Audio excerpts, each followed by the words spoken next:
Canada has some of the strictest gun ownership laws in the Western world, yet criminals say finding a gun has never been easier. So as part of our new series, The Gun Chase, I set out to get one legally and to see how easy or difficult it would be.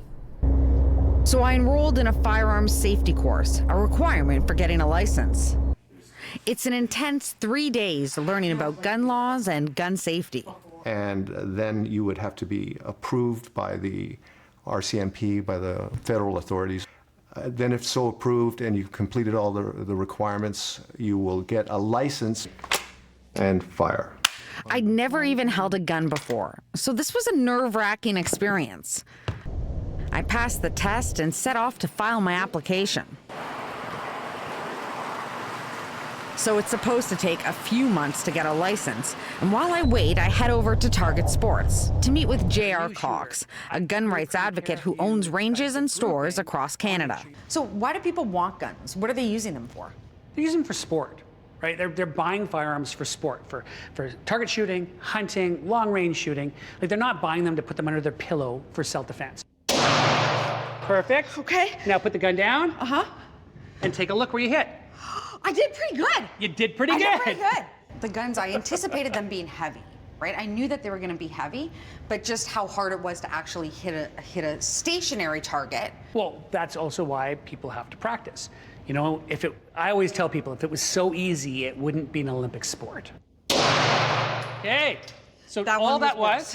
So having a gun is a big responsibility. How strict are the rules really? There's I think, the right amount of diligence, and then you get a firearms license. All of your information goes into the CPIC, so the Canadian Police Information Computer System. The Firearms Center gets a report every day on every firearm owner.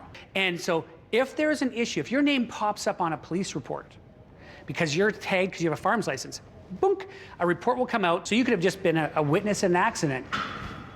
You come up, and they will look to see whether they need to investigate you further.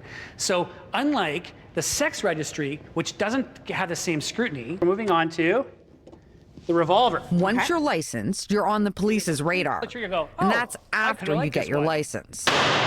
Who is the government trying to prevent from getting a gun? On the face of it, they're trying to prevent mentally unstable people, people with criminal backgrounds, people who have some flag that would indicate that they're a potential danger to themselves or other people. According to Statistics Canada, 75% of deaths by gun are suicides, suggesting mental health is at least as serious of a concern when issuing a license as criminality. Given the intensive background checks and the level of scrutiny license holders face, it isn't surprising that very few criminals go this route. You watch of all the shootings going on, and there's been a rash of shootings. Not one of them was a licensed, legal firearms owner. Even the head of Toronto's Guns and Gangs unit concedes most of the guns they come across aren't registered to licensed firearms holders. Illegally possessed is pretty much every time that we seize firearms. So the people that are possessing them are not the ones that would go and register and get a PAL license to own a firearm. It's been 8 months since I started my process of becoming a licensed firearms holder, and I still don't have my license. Clearly, criminals are getting their guns a faster and likely illegal way. And that's something that we'll examine tomorrow in the next episode of The Gun Chase.